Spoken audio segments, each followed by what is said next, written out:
Hello, मी पल्लवी तुम्हा सर्वांचं माझ्या ह्या चॅनलमध्ये खूप सारं स्वागत करते. जसं की बऱ्याचशा जुन्या आपले जे सबस्क्रायबर आहेत त्यांना माहिती आहे की मी हे काय करत आहे. तर जे नवीन आहेत त्यांना थोडंसं क्लिअर करते की हे काय करते. तर बघा, ही जी आहे ही रेडी रांगोळी बनवते. तर रांगोळीवर रांगोळी का बनवते, तर हा पहिला बेस जो आहे तो मी ऑलरेडी अप्लाय करून घेतलेला होता.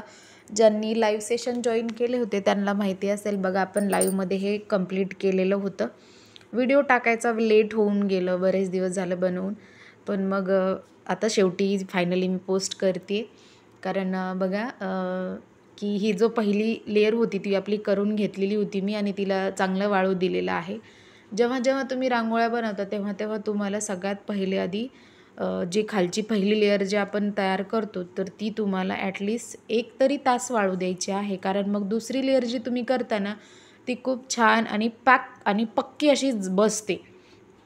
क्रॅक जाणं, तडे जाणं किंवा कडक होणं हे जे प्रकार घडत आहेत तुमच्या रांगोळ्यांसोबत तर ते घडणार नाहीत. आणि ही अशा प्रकारे छान तुमची जी रांगोळी आहे ती सुंदर अशी तयार होते. तर काही ज्या टिप्स आणि ट्रिक्स आहेत ज्या छोट्या-छोट्या आपण म्हणतो काही नाही होत, पण खरंच खूप फरक पडतो. बरं, ह्या छोट्या-छोट्या ज्या गोष्टी आहेत त्या आपल्याला सांभाळून कराव्या लागतात. नाहीतर आपल्या रांगोळ्या बिघडू शकतात छोट्या गोष्टीवरून सुद्धा. जसं की आता फेविकॉल पाण्याचा आहे, की किती फेविकॉल घ्यावा, किती पाणी घ्यावं. तर ज्यांना अजूनही आयडिया आलेली नाही आहे पाणी आणि फेविकॉलची, त्यांनी मी व्हिडिओ टाकलेला आहे.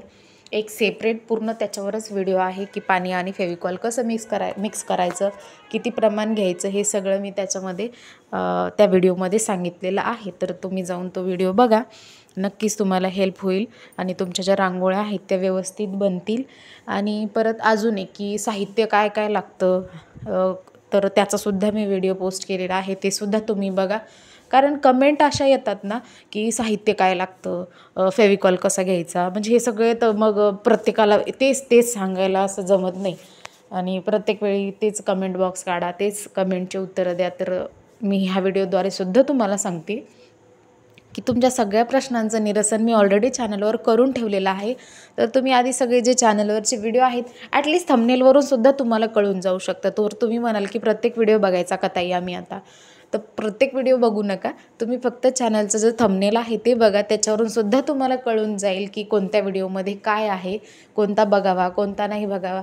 मी तर म्हणेल मी सगळे जे व्हिडिओ आहे ना ते खूप महत्त्वाचे आहेत माझ्या चॅनलवर. मी काहीही युजलेस असं त्याच्यावरमध्ये टाकलेलं नाही आहे. तुम्हाला प्रत्येक व्हिडिओमध्ये काही ना काहीतरी अशा छोट्या-छोट्या टिप आणि ट्रिक्स मिळतीलच ऐकायला, बघायला. सगळे व्हिडिओ जरी बघितले तरी तुम्हाला हेल्प होईल. तुमच्या ज्या रांगोळ्या आहेत त्या सुंदरच होतील याची मी गॅरंटी देते.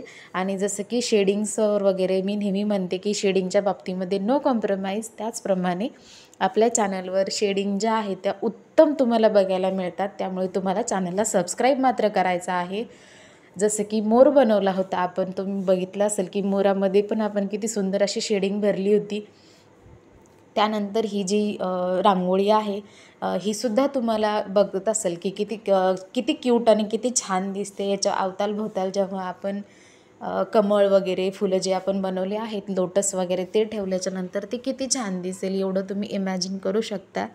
थोडंफार शेडिंग वगैरे अति उत्तम मी भरते. मला तरी असं वाटतं की शेडिंग छान असते. तर तुम्हालासुद्धा जर अजून नवनवीन ज्या डिझाईन्स आहेत त्या बघायच्या असतील, कारण खूप सारे व्हिडिओ जे आहेत ते मी पोस्ट करणार आहेत, त्याच्यासाठी तुम्हाला कनेक्टेड राहावं लागेल. आणि कनेक्टेड राहण्यासाठी तुम्हाला चॅनलला सबस्क्राईब करून ठेवावं लागेल. तर ते आधी करून ठेवा, म्हणजे मग तुम्हाला नवनवीन ज्या रांगोळ्या आहेत त्या बघायला मिळतील. आणि नक्कीच तुमचं जे घर आहे ह्या रांगोळ्यांनी सुशोभित तुम्ही करू शकता. अजून बऱ्याचशा ज्या रांगोळ्या आहेत मी अजून पोस्ट केल्या नाहीत, नक्कीच करेल आणि त्यासुद्धा तुम्हाला बघून बनवायला अति आनंद येणार आहे. तर सगळ्यांनी व्हिडिओ जो आहे तो बघायचा आहे, तुमच्या मैत्रिणीसोबत शेअर करायच्या आहेत. नक्कीच तुमच्या मैत्रिणींना सुद्धा हे आवडतील, कारण बेसिकपासून मी तुम्हाला सगळं शिकवलेलं आहे. जे 7 दिवसाचं आपलं लाईव्ह होतं त्याच्यामध्ये पण तुम्ही पाहिलं की किती डिटेलमध्ये मी तुम्हाला सगळ्या रांगोळ्या जवळून दाखवत होते की कशा दिसतात. एवढ्या जवळून तुम्हाला कोणत्या चॅनलवर रांगोळ्या बघायला मिळत नाहीत बरं. जितकं मी तुम्हाला कॅमेरा एकदम त्या रांगोळीपर्यंत घेऊन जाऊन तुम्हाला रांगोळ्या मी दाखवत असते. तर एवढ्यासाठी तरी तुम्ही मला सपोर्ट नक्कीच करू शकता.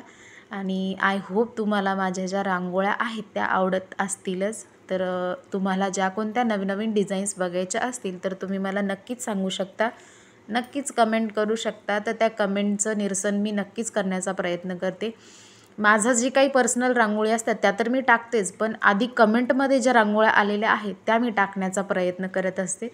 तर तुम्हीसुद्धाच सांगा की तुम्हाला कोणत्या रांगोळ्या बघायला आवडतील. नक्कीच मी त्या रांगोळ्या मी टाकण्याचा प्रयत्न करेल. तर बघा, ही अशा प्रकारे आपली फोल्डेबल रांगोळी आपली तयार झालेली. ही वाळल्याच्या नंतरसुद्धा इतकीच अशी फोल्ड होते. नक्कीच तुम्हाला व्हिडिओमध्ये बघायला मिळेल. पुढच्या एखाद्या व्हिडिओमध्ये किंवा शॉर्टमध्ये मी टाकेलच हे असं फोल्ड वगैरे करून, तेव्हा तुम्ही बघा. I hope you like my video. तर आवडला असेल तर जाता जाता लाईक आणि चॅनलला सबस्क्राईब करून जा. आणि असंच तुमचं जो प्रेम आहे, विश्वास आहे असाच राहू द्या. थँक्यू.